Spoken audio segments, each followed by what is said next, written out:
The cold wind howled through the narrow streets, rattling the worn-out shutters of the tiny houses lined up like forgotten memories. In one of those homes, a boy named Liam sat on the front steps, rubbing his hands together for warmth. His clothes were thin, barely enough to keep the cold away, but he was used to it. Life had never been easy for him. Every morning, he would wake up before the sun, helping his mother with odd jobs before heading out to collect scrap metal or anything he could sell for a few coins. He never complained. He couldn't afford to. His mother worked tirelessly, and Liam knew that if he wanted to keep food on their small table, he had to do his part. That day had started like any other. The city streets were busy, filled with people, rushing past him, lost in their own worlds. Liam kept his head down, scanning the sidewalks and alleys for anything useful. That's when he heard it. A scream. Sharp. Desperate. It cut through the noise of the city like a blade. His heart pounded as he turned toward the sound. Down by the river, a girl was struggling in the water, her arms flailing as the current dragged her under. Without thinking, Liam ran. His feet barely touched the ground as he raced toward the riverbank, throwing down his bag. The water was freezing. It hit him like a shock, but he pushed forward, fighting against the current. The girl was sinking, her eyes wide with fear. Liam reached out, grabbing her arm and pulling with everything he had. His lungs burned, his muscles ached, but he didn't let go. Inch by inch, he dragged her toward the shore. By the time they reached land, Liam was gasping for air. The girl coughed, water spilling from her lips as she clung to him, shaking. She was young, maybe a year or two younger than him, dressed in expensive clothes that were now soaked and clinging to her small frame. "Are you okay?" Liam asked, his breath coming in ragged gasps. She looked at him, her lips trembling. You saved me." Before Liam could respond, people started gathering. A well-dressed woman, probably her mother, rushed forward, wrapping the girl in a thick coat. Others whispered, staring at Liam as if he didn't belong there. And maybe he didn't. "Who are you?" the woman asked, her eyes scanning Liam's torn clothes, his shivering frame. Just someone passing by." He mumbled, stepping back. He didn't want attention. He just wanted to make sure the girl was safe.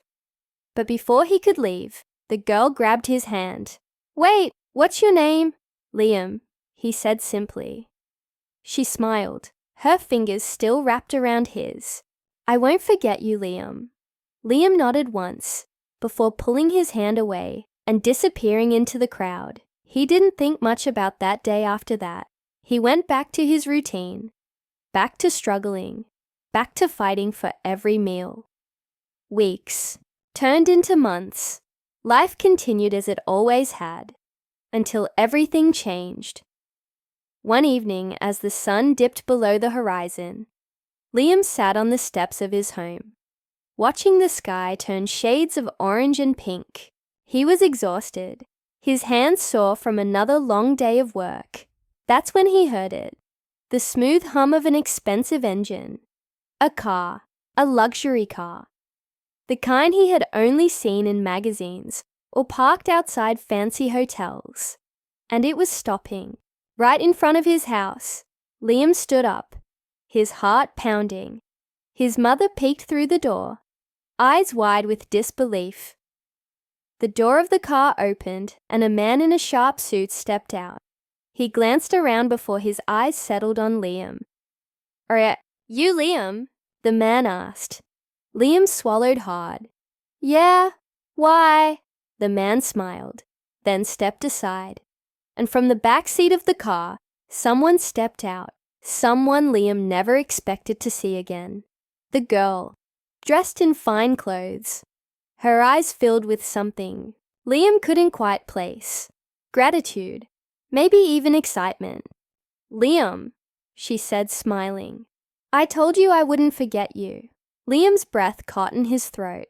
He had no idea what was about to happen. But one thing was clear. His life was about to change forever. Liam stood frozen, his mind racing. He had never expected to see the girl again, let alone like this, stepping out of a luxury car in front of his tiny home. Everything about her, from the way she carried herself to the expensive clothes she wore, screamed of a world he didn't belong to. And yet, here she was, smiling at him like they were old friends. His mother stepped out of the house, wiping her hands on her worn-out apron. She looked between Liam and the girl, confusion written all over her tired face. "Liam, who are these people?" The girl took a step closer. "My name is Emma," she said, her voice warm but confident. "I never got to properly thank Liam for what he did. He saved my life that day." Liam felt heat rise to his cheeks. He wasn't used to attention, especially not this kind. "I just did what anyone would do," he muttered. A man in a suit, standing next to the car, cleared his throat. "Miss Emma insisted on finding you." Her family wanted to express their gratitude properly. Liam didn't know what to say. No one had ever gone out of their way for him before. Emma turned to her driver and nodded. He walked to the back of the car, opened the trunk, and pulled out several large bags. "These are for you," she said. "Clothes, food, some things to make life a little easier." Liam's mother gasped softly. "Oh dear, we can't possibly accept all this." Emma looked at Liam. "Please, I want to do this." Liam glanced at the bags, then at his mother. He saw the hesitation in her eyes, but also the exhaustion. They had been struggling for so long. This could help. Finally, he nodded. "Thank you." Emma smiled, but she didn't leave right away. Instead, she looked around, taking in the small, worn-down house, the cracks in the walls, the way everything seemed barely holding together. Her gaze softened, and Liam wondered what she was thinking. Days passed, and Liam thought that was the end of it, but he was wrong. Emma came back, not in a fancy car this time. She showed up on foot, wearing simple clothes, her hair pulled back in a casual ponytail. She found Liam by the market, carrying a sack of old scrap metal over his shoulder. "Hey," she said, smiling. Liam blinked. "What are you doing here?" She shrugged. "I wanted to see how you were doing." Liam shifted the sack to his other shoulder. "Same as always." Emma hesitated, then asked, "Can I walk with you?" Liam was surprised, but he didn't say no. As they walked through the streets, Emma asked him about his life, what he did every day, how he helped his mother, what it was like growing up with so little. He wasn't used to talking about these things. But with Emma, it felt different. She listened, really listened, without pity in her eyes. And slowly, something unexpected happened. They became friends. Emma started visiting more often, sometimes bringing food, sometimes just to talk. She learned about Liam's struggles, his dreams, how he wished he could give his mother a better life, how he wanted to do something more than just survive. And in return, she shared pieces of her own life. Even though she was wealthy, she often felt trapped, expected to be someone she wasn't, to follow paths chosen for her. For the first time in his life, Liam felt seen, but not everyone was happy about their friendship. One evening, as Liam walked Emma home, a sleek black car pulled up beside them. The window rolled down, revealing a man in his 40s, dressed in an expensive suit. His expression was cold, his voice even colder. "Emma, get in the car," he ordered. Emma stiffened. "Dad!" "Now," he interrupted, his gaze flickering toward Liam with clear disapproval. "We've tolerated this little friendship long enough. It ends today. Liam clenched his fists, his heart pounding. He had always known he and Emma came from different worlds, but hearing it like this stung in a way he hadn't expected. Emma didn't move. "Dad, you don't understand." "I understand perfectly." Her father cut in. "This boy has nothing to offer you. He is not your equal, Emma." Liam felt something twist in his chest. He had heard those words before, from strangers, from the way people looked at him, but hearing them from Emma's father, right in front of her, made it feel like a punch to the gut. Emma's jaw tightened. "I don't care about status. Liam is my friend." Her father exhaled sharply, as if disappointed. Then, turning to Liam, he said, "Whatever you think this is, it ends now. Stay away from my daughter." With that, he opened the car door, waiting for Emma to step inside. She looked at Liam, her eyes full of apology. "Liam, It's okay," he said quietly. Emma's shoulders dropped. She climbed into the car, and the door slammed shut. The tires screeched against the pavement as the car sped away, leaving Liam standing alone in the dimming light. For the first time in a long time, he felt truly powerless. But what he didn't know was that Emma wasn't giving up that easily, and neither was fate. Liam stood there long after the car had disappeared, the weight of Emma's father's words pressing down on him.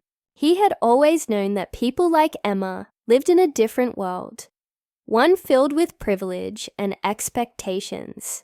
But hearing it out loud, that he wasn't good enough, stung in a way he hadn't expected.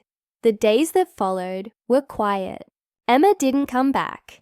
No calls, no messages. It was as if she had vanished. Liam tried to focus on work, on helping his mother, but something inside him felt empty. He told himself it was for the best. She deserved a life filled with opportunity, not one spent struggling the way he did. Then, one evening as he returned, home carrying a bag of groceries, he found a small note slipped under his door. The handwriting was neat, familiar. "Meet me at the old bridge, midnight. Emma." Liam's heart pounded. He knew the risks.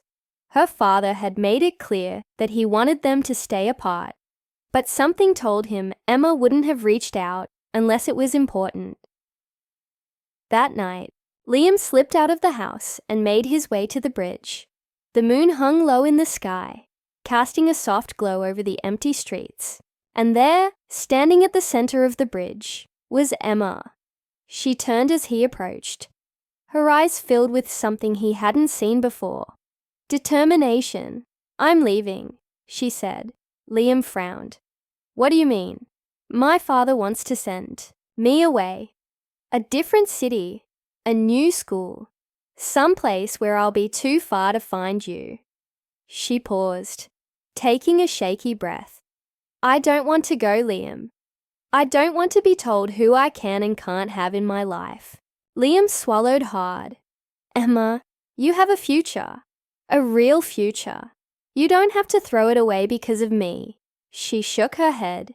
"You don't get it, do you? You saved me that day in the river. But you didn't just pull me out of the water. You showed me a world beyond the one my parents built for me. You showed me kindness, real friendship, and I'm not going to let them take that away." Liam exhaled, running a hand through his hair. "What are you saying?" "I want to help you, Liam. Not out of pity, but because you deserve more. You deserve a chance." She reached into her bag and pulled out a folded envelope. This is for you." Liam hesitated before taking it. Inside were papers, official-looking documents, and a check with an amount that made his head spin. "Emma, it's not charity," she cut in quickly. "It's an opportunity. My father has connections, and I found a way to use them. There's a scholarship program, one that can get you into a good school, help you get a real education. I made sure you qualified." Liam stared at her, overwhelmed. You did this. For me, she smiled. For you, for your mom, for the future. You deserve. He opened his mouth to protest, but Emma shook her head. Please, Liam, don't let them be right about you. Don't let them say you're not good enough. Liam looked down at the papers, his fingers gripping the edges. He had spent so long surviving that he had never really thought about what came next. For the first time, he saw a path he had never dared to dream of. After a long silence, he finally nodded. Okay. Emma's face lit up. Okay. Okay. He repeated, this time with a small smile. They stood there for a moment, the cool breeze passing between them. Then, Emma took a step closer and hugged him tightly. Promise me you'll make the most of this. Liam nodded against her shoulder. I promise. In the months that followed, everything changed.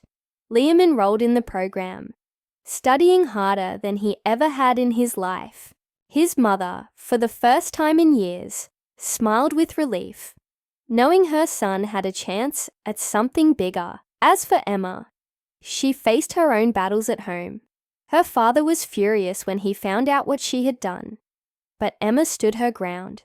She had always been strong, but now she was fearless. Their paths eventually led them in different directions, but the bond they had remained unbroken. They had changed each other's lives in ways neither of them could have imagined.